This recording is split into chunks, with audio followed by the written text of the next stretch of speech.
Hello Ugandans, my name is Kyagulanyi Ssentamu, also known as Bobi Wine. This 12th day of September 2017 is a very sad day in the leadership of our country.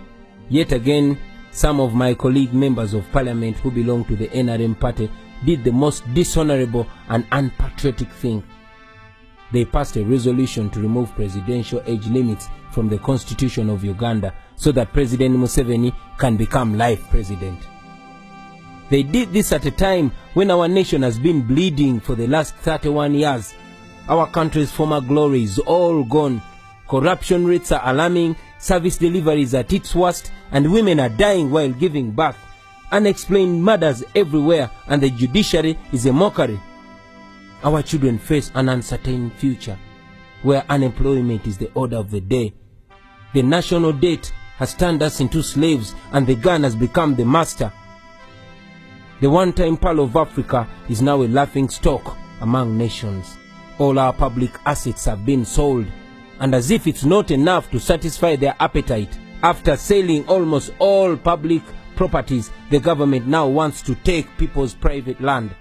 And in response to this, your elected members of parliament think the best response to this crisis and national shame is to remove age limits. Other than thinking of rescuing Uganda from this mess, they are asking that Uganda sinks even deeper. Well, my message to them is this: you are traitors. You have betrayed your country. You have sold your conscience for cheap. History will judge you very harshly. You should remember that it is your children and your children's children who will inherit this mess that you have created. You should individually reflect on what you have just done. Remember that there will be a time when you must account for this nonsense. Today, most of you who put up your hands to support this resolution, you have put your names on the national wall of shame. You should think about how you want to be remembered, whether as men and women who loved their country or as people who thought only about themselves. You should also remember that you swore an oath to bear true allegiance to the Republic of Uganda and uphold its constitution. So by passing this resolution, you did exactly the opposite of what you sought to do. Well, the good news is that there is still time for you to withdraw your endorsements before it's too late. And before I forget, I want to thank those few patriotic NRM MPs who rejected the madness of raping the Constitution. You are heroes, and please maintain your stand. Do not bow down to pressure, because your voters are watching you and they will be rewarding you. And to President Museveni, in 1986, you asked for 4 years to reorganize the country and hand over power to a civilian government. We agreed. You personally said that Africa's problem was not the people, but the leaders who overstay in power.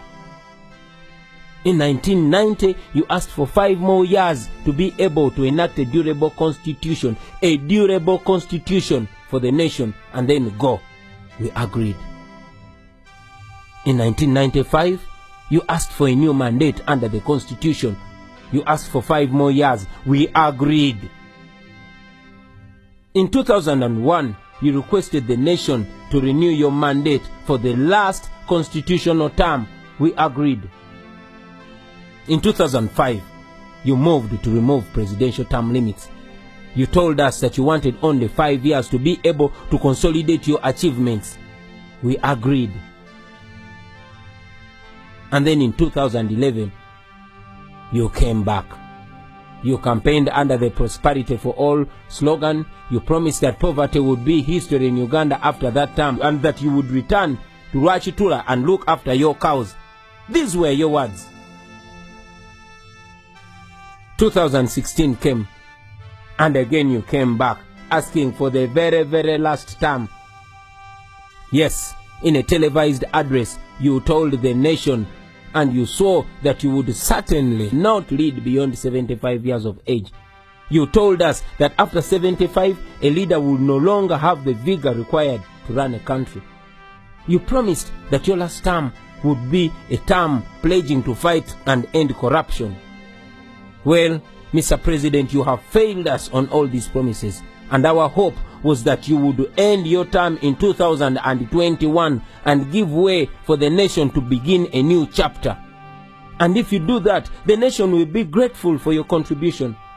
Mr. President, Bob Marley said, you can fool some people sometimes, but you can't fool all the people all the time. You cannot lie to a whole nation and think each time you will get away with it.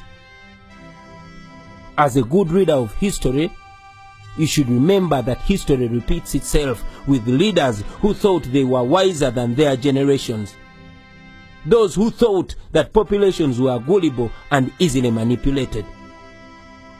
Usually there comes a time when people are tired. Ugandans are tired. They have been patient with you. They have been respectful and generous with you, knowing that in 2021 a new dispensation will come. Please do not abuse our trust and patience. Come out and clearly disassociate yourself with this madness. Our children want to emulate a leader who does not lie to the country on national TV. Come out and repeat what you said on NTV's Patrick Kamara program when he asked you if you would go beyond 75 years. Not at all. Certainly not. That's what you said, Mr. President. And as the first citizen of Uganda, you should come out and inspire the nation to always be truthful to their word. Because as they say, a man is as good as his word. We cannot continue to have a president whose word we can no longer trust. Enough is enough. Now to you, my fellow Ugandans, especially the younger generation. Here in Uganda, we actually one time laughed at Zimbabwe. We laughed when Mugabe promised to roll them until God calls him. We thought it was a joke. But now, we share his sleeping and falling pictures on social media, and he and his whole country has become a laughing stock. I know you know the things I'm talking about, because most of the problems I have mentioned affect you every day. Poverty, unemployment, uncertainty, exclusion, violence at the hands of the state, and many others. We only have this one chance. No matter your tribe, no matter your religion, no matter your political affiliation or creed, poverty and these terrible conditions in our country do not discriminate. We must make the pledge that we shall not allow this amendment to pass. Article number 1 of our Constitution says all power belongs to the people. We are the people. If this Constitution is amended today, we shall have ourselves and only ourselves to blame for eternity.